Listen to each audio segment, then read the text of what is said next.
அன்பான சொந்தங்களுக்கு வணக்கம்.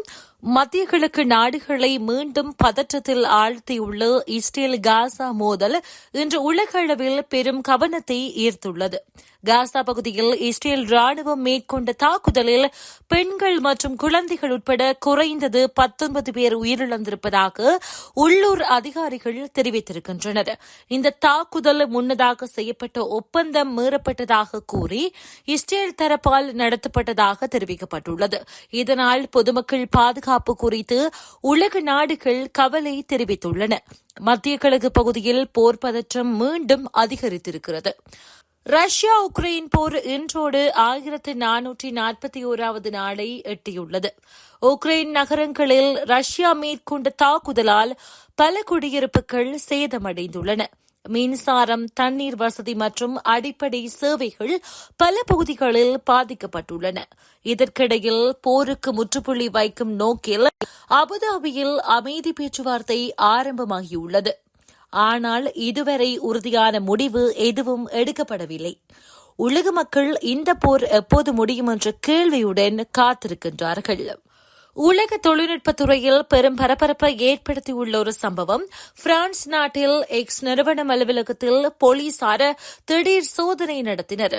இந்த சோதனை தரவு பாதுகாப்பு மற்றும் அல்காரிதம் பயன்பாடு தொடர்பான விசாரணையின் ஒரு பகுதியாக மேற்கொள்ளப்பட்டதாக தெரிவிக்கப்பட்டுள்ளது. இதற்கு பதிலளித்த நிறுவன உரிமையாளர் எலான் மஸ்க், இது அரசியல் நோக்கத்துடன் நடத்தப்பட்ட நடவடிக்கை என குற்றம் சாட்டியுள்ளார். இந்த சம்பவம் சமூக ஊடக சுதந்திரம் மற்றும் அரசியல் கட்டுப்பாடு பற்றிய விவாதங்களை உலகம் முழுவதும் எழுப்பியுள்ளது. உலக அரசியல் மேடையில் முக்கிய திருப்பத்தை ஏற்படுத்தக்கூடிய ஒரு சந்திப்பு. சீன தலைவர் ஷி ஜின்பிங் மற்றும் ரஷ்ய தலைவர் விளாடிமிர் புடின் இருவரும் சந்தித்து இரு நாட்டு உறவுகள் குறித்து ஆலோசனை நடத்தினர். இந்த சந்திப்பில் சீனா ரஷ்யா உறவுகளை புதிய கட்டத்திற்கு கொண்டு செல்ல ஒரு பெரிய திட்டம் தேவை எனவும் சீனா தெரிவித்துள்ளது. இந்த அறிவிப்பு உலக அரசியல் சமநிலைக்கு பெரும் மாற்றத்தை ஏற்படுத்தக்கூடும் என அரசியல் ஆய்வாளர்கள் கருத்து தெரிவிக்கின்றனர். நைஜீரியாவினுடைய மத்திய மேற்கு பகுதியில் உள்ள குவாரா மாநிலத்தில் துப்பாக்கி ஏந்திய நபர்கள் நடத்திய தாக்குதலில் 35 பேர் உயிரிழந்தனர். மேலும் இந்த எண்ணிக்கை அதிகரிக்கக்கூடும் என அஞ்சப்படுகிறது. செவ்வாய்க்கிழமை மாலை 6 மணியளவில் 1700 GMT துப்பாக்கி ஏந்திய நபர்கள் குவாராவில் உள்ள போரோ கிராமத்துக்குள் நுழைந்து கடைகளையும் மன்னரின் அரண்மனையையும் தீ வைத்து கொளுத்தினர். மேலும் அங்கிருந்தவர்கள் மீது கண்மூடித்தனமாக துப்பாக்கிச்சூடு நடத்தினர். இதனைத் தொடர்ந்து இன்று காலை சுமார் 35 சடலங்கள் மீட்கப்பட்டது என ஹைமா பிராந்தியத்தின் உள்ளூர் சட்டமன்ற உறுப்பினர் ஷையது பாபா அகமது தெரிவித்தார். துப்பாக்கிச்சூட்டு காயங்களுடன் பலர் காட்டுக்குள் தப்பியோடிவிட்டனர் எனவும் இன்னும் பல சடலங்கள் கிடைக்கலாம் எனவும் பாரம்பரிய மன்னர் எங்கு இருக்கின்றார் என்பது தெரியவில்லை எனவும் அவர் கூறினார். இந்த தாக்குதலை காவல்துறை உறுதிப்படுத்தியது. ஆனால் உயிரிழப்பு விவரங்களை வழங்கவில்லை. இந்த தாக்குதல்களுக்கு பயங்கரவாத குழுக்களே காரணம் என மாநில அரசாங்கம் குற்றஞ்சாட்டியது. குவாரா மாநில ஆளுநர் அப்துல் ரஹ்மான் அப்துல் ரஷாக் இந்த தாக்குதலை கண்டித்தார். மாநிலத்தில் நடைபெற்று வரும் பயங்கரவாத எதிர்ப்பு நடவடிக்கைகளினால் ஏற்பட்ட விரக்தியில் பயங்கரவாத குழுக்கள் இந்த கோழைத்தனமான தாக்குதலை நடத்தியுள்ளன எனவும் அவர் கூறினார். தீவிரவாதிகள் மற்றும் ஆயுதமேந்திய கொள்ளையர்களுக்கு எதிரான நடவடிக்கைகளை நைஜீரிய ராணுவம் தீவிரப்படுத்தியுள்ளது. நைஜீரியாவின் பல பகுதிகள் ஆயுதமேந்திய கும்பல்களால் பாதிக்கப்பட்டுள்ளன. நைஜீரியாவில் கொள்ளையர்கள் மற்றும் தீவிரவாத குழுக்கள் அடிக்கடி வன்முறை சம்பவங்களில் ஈடுபட்டு வருகின்றன. ஆப்பிரிக்க நாடான மொராக்கோவில் கடந்த சில வாரங்களாக தொடர்ந்து பெய்து வரும் கனமழை காரணமாக கடுமையான வெள்ளப்பெருக்கு ஏற்பட்டுள்ளது. பல கிராமங்கள் முழுவதுமாக நீரில் மூழ்கியுள்ளதனால் அங்குள்ள மக்களினுடைய இயல்பு வாழ்க்கை பெரிதும் பாதிக்கப்பட்டுள்ளது. சாதாரணமாக வறண்ட காலநிலைக்கு பெயர் பெற்ற மொராக்கோவில் இந்த அளவிலான மழை பெய்திருப்பது மக்களை அதிர்ச்சியில் ஆழ்த்தியுள்ளது. திடீரென அதிகரித்த மழையால் நதிகள் கரை புரண்டு ஓடுகின்றன. இதனால் அருகிலுள்ள குடியிருப்பு பகுதிகளில் தண்ணீர் புகுந்து வீடுகள் சேதமடைந்துள்ளன. பல இடங்களில் சாலைகள் வெள்ளத்தில் அடித்துச் செல்லப்பட்டதனால் போக்குவரத்து முற்றிலும் முடங்கியுள்ளது. சில பகுதிகளில் மின்சாரம் துண்டிக்கப்பட்டதனால் மக்கள் இருட்டில் தவித்து வருகின்றனர். மீட்புப் பணிகள் தீவிரமாக நடைபெற்று வருகிறது. வெள்ளத்தில் சிக்கிய மக்களை பாதுகாப்பான இடங்களுக்கு மாற்றும் பணியில் அவசர சேவை படையினர் ஈடுபட்டுள்ளனர். படகுகள் மற்றும் சிறப்பு வாகனங்கள் மூலம் குழந்தைகள், பெண்கள் மற்றும் முதியவர்கள் வெளியேற்றப்பட்டு வருகின்றனர். இந்த வெள்ளப்பெருக்கினால் விவசாய நிலங்கள் பெருமளவில் சேதமடைந்திருப்பதாகவும் தகவல்கள் தெரிவிக்கின்றன. நீரில் மூழ்கிய பயிர்கள் காரணமாக விவசாயிகள் கடும் நஷ்டத்தை சந்தித்துள்ளனர். மேலும் கால்நடைகள் பல உயிரிழந்ததாகவும் கூறப்படுகிறது. பாதிக்கப்பட்ட பகுதிகளில் குடிநீர் பற்றாக்குறையும் உருவாகியுள்ளது.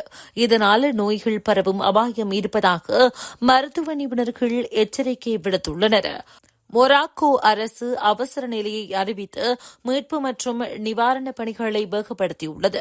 பாதுகாப்பு முகாம்களில் தங்க வைக்கப்பட்ட மக்களுக்கு உணவு, குடிநீர் மற்றும் மருத்துவ வசதிகள் வழங்கப்பட்டு வருகின்றன. இன்னும் சில நாட்களுக்கு கனமழை தொடரும் வாய்ப்பு இருப்பதாக வானிலை ஆய்வு மையம் தெரிவித்துள்ளது. தேவையற்ற பயணங்களை தவிர்க்கவும், பாதுகாப்பான இடங்களில் இருக்கவும் எனவும் அதிகாரிகள் மக்களுக்கு அறிவுறுத்தியுள்ளனர். இயற்கையினுடைய இந்த சீற்றம் மனித வாழ்க்கை எவ்வளவு நொடிகளில் மாற்றமடையலாம் என்பதற்கு இன்னும் ஒரு நினைவூட்டலாக உள்ளது.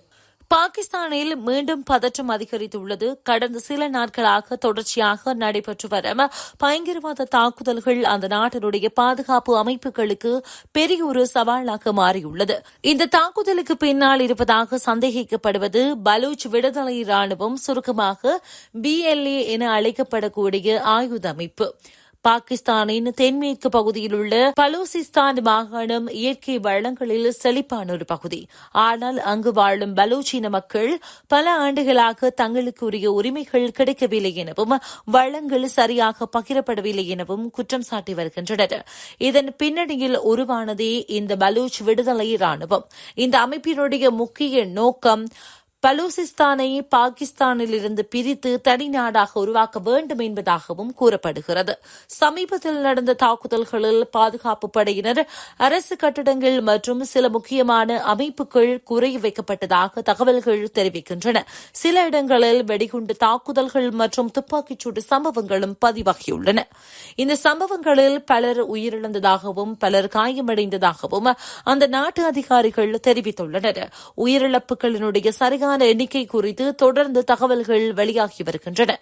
பலூச் விடுதலை ராணுவம் பாகிஸ்தான் அரசையும், குறிப்பாக அந்த நாட்டில் நடைபெறக்கூடிய வெளிநாட்டு முதலீடு திட்டங்களையும் எதிர்த்து வருவதும் குறிப்பிடத்தக்கது. குறிப்பாக சீனாவினுடைய ஆதரவுடன் நடைபெறும் பெரிய பொருளாதார திட்டங்கள் மீது இந்த அமைப்பு எதிர்ப்பு தெரிவித்து வருகிறது. இதனால் பலூசிஸ்தான் பகுதி நீண்ட காலமாக பாதுகாப்பு பிரச்சினைகளை சந்தித்து வருகிறது. இந்த தாக்குதல்களுக்கு பதிலாக பாகிஸ்தான் அரசு பாதுகாப்பை பலப்படுத்தியுள்ளது. கூடுதல் படைகள் அந்த பகுதிக்கு அனுப்பப்பட்டுள்ளன. தாக்குதலுக்கு காரணமானவர்களை விரைவில் கைது செய்வோம் என அதிகாரிகள் உறுதியளித்துள்ளனர். அதே நேரத்தில் இந்த நிலைமை தெற்காசிய பாதுகாப்பு சூழ்நிலையை பற்றிய கவலையையும் அதிகரித்துள்ளது என அரசியல் நிபுணர்கள் கருத்து தெரிவிக்கின்றனர். பயங்கரவாதம் எந்த வடிவில் இருந்தாலும் அது பொதுமக்களினுடைய அமைதியான வாழ்க்கையை சிதைக்கும் என்பது மீண்டும் ஒருமுறை வெளிப்படையாகியுள்ளது.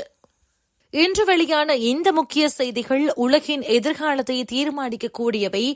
போர், அரசியல் மற்றும் உலக சக்தி நாடுகளின் முடிவுகள் மனித சமூகத்தை பெரிதும் பாதிக்கின்றன. இவை தொடர்பான மேலும் தகவல்களுடன் மீண்டும் சந்திப்போம். சந்திக்கும் வரை உங்களிடமிருந்து விடைபெறும் நான் சங்கவி நாகராஜா. நன்றி, வணக்கம்.